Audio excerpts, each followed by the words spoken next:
Welcome to Space News from the Electric Universe, brought to you by the Thunderbolts Project at thunderbolts.info. The parent star of planet Earth holds a strange and special place in countless ancient traditions around the world. The celestial body identified as the sun in myth, religion, ancient astronomies, and rock art routinely bears no resemblance at all to our familiar sun. One of the most common ancient depictions of the sun is an orb or star within a crescent, an image with no modern natural referent. And numerous traditions depict the sun as a spectacular celestial wheel, with a warrior hero appearing as the axle of the wheel. For decades, comparative mythologist Ev Cochrane, as well as his colleague Dave Talbott, have worked to reconstruct the natural events that produce these extraordinary mythical patterns. It is their conclusion that in the relatively recent past, in the era of prehistory, a period of instability reigned in the inner solar system, bringing planets within close proximity to Earth. In this episode, Ev begins our investigation into the question, did ancient man observe a different sun? It is important to underscore the radical nature of our hypothesis. We hold that the solar system has only recently been subject to wholesale reordering, that in fact, well within the memory of mankind, a different sun prevailed. Our hypothesis is fundamentally a work of historical reconstruction based upon our mutual researches in comparative mythology and ancient religion. The research of Dave and myself is distinguished from other comparative mythologists in that we draw upon and emphasize the message of prehistoric rock art to illustrate our findings from literary traditions. To take but one example from hundreds that might be offered, ancient paintings and petroglyphs of the sun depict a wheel-like object, commonly 4 or 8-spoked in structure. Such artworks are global in nature. Yet how is this fact to be explained? From the conventional standpoint, such artworks are interpreted as abstract or metaphorical in nature. Miranda Green, for example, in her otherwise interesting book, The Sun Gods of Ancient Europe, concludes, the pictures do not describe reality. We beg to differ. It is our view that the prehistoric paintings accurately reflect the appearance of the ancient sky and offer compelling testimony with regards to an unfolding catastrophic celestial event in which nearby planets dominated the northern circumpolar heavens. The mere fact that analogous sun petroglyphs will be found around the globe supports this conclusion. At the same time, ancient myth offers corroborating testimony in this regard, wherein a different sun dominated the sky in former times and presented a wheel-like appearance. In this sense, as in countless other examples, the testimony of ancient myth and prehistoric rock art agrees at a level of detail that is impossible to explain by mere coincidence.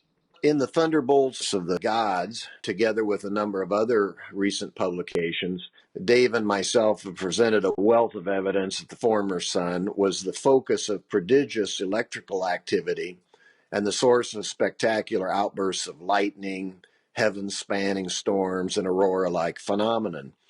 In ancient Mesopotamia, for example, the Sumerian word for sun is Ud.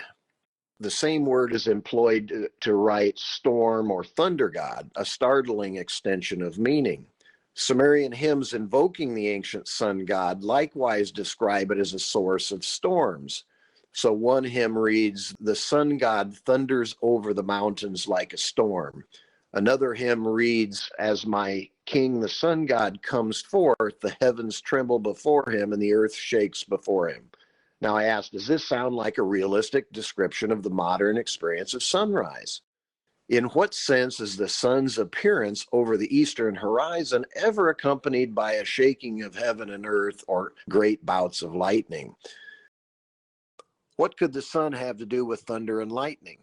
In the present solar system, of course, the answer is nothing at all. Yet the mere fact that other ancient languages preserve this very same semantic link between sun and lightning confirms the fundamental historical veracity of the Sumerian traditions and cries out for an explanation. Ancient Egypt, for example, offers corroborating testimony in this regard. In the pyramid text from the 3rd millennium BCE, the sun god's thunderbolt is specifically compared to the lightnings of the sun. The word in question here is mut, M-A-W-T, which has cognates denoting lightning in numerous other African languages.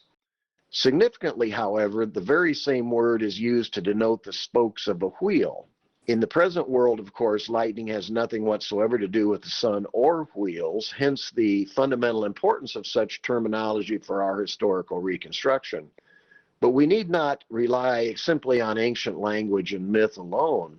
Mesopotamian cylinder seals, together with prehistoric rock art and other early artworks, likewise depict the sun with lightning-like structures emanating from its core. Students of comparative myth will recognize the structure adorning the face of the sun here as the thunderbolt wielded by the thunder god. So, for example, thunder gods like Zeus or the Semitic Adad are routinely depicted holding exactly this thunderbolt. Properly understood, the evidence from ancient language, like the testimony of prehistoric rock art, represents an enduring fossilized record of a different solar system, much as the discovery of a dinosaur bone harks back to its former age, one radically different from that which currently prevails. It must be remembered here that the denigration of myth is a relatively recent development, basically originating during the early decades of the 20th century.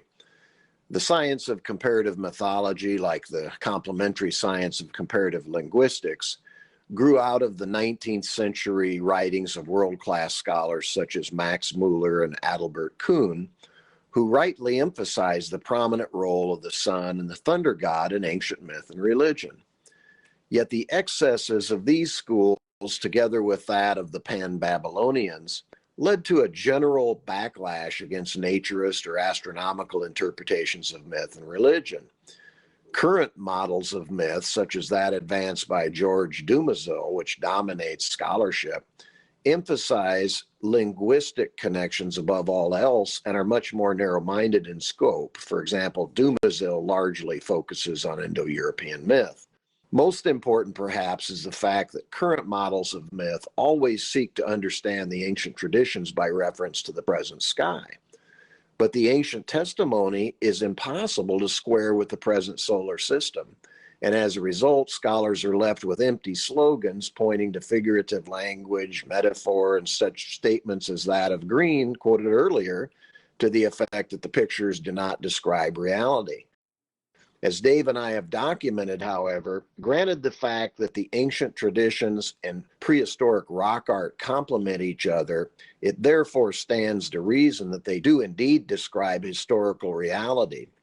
Confronted by these sun wheels, for example, on ancient rock art, the default position of so many modern scholars is just to ascribe those artworks to imagination or abstract forms, completely overlooking the fact that the same exact design is found all over the world. So at that point, you need to ask yourself a question. Were ancient sky watchers on every continent on the earth imagining the same fantastic structure in the sky, which in this case is just a cross on the face of the sun or a lightning bolt on the face of the sun? But we could cite 1,000 other structures that we could describe if we wanted to. We're just trying to focus the discussion on these particular structures at the moment. But are we supposed to imagine that all these sky watchers all around the globe were imagining the same thing? That is not a logically sound position. It's much more rational to assume that the ancient sky watchers were trying to describe their personal reality. They drew the picture of the sun that they saw, and that's why those pictures agree all around the world. Things that are imagined are not going to agree unanimously around the world. It's just that simple.